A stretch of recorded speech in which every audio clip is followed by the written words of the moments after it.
Hello বন্ধুরা, আজ আমাদের বাথরুমের দ্বিতীয় দিন। আগের ভিডিওতে দেখিয়েছিলাম যে প্রচুর বৃষ্টি হচ্ছিল।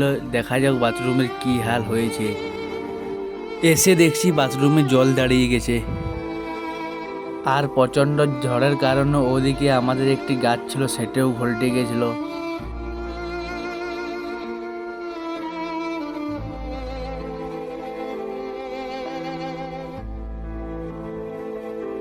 আমি এসে করে দেখছিলাম বাথরুম দ্বারের লোকগুলো এসে গেছিল।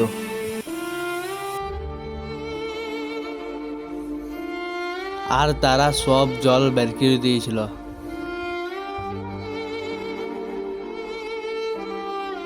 একজন এদিকে তাড়ছিল আর একজন নিচে জল বের করছিল।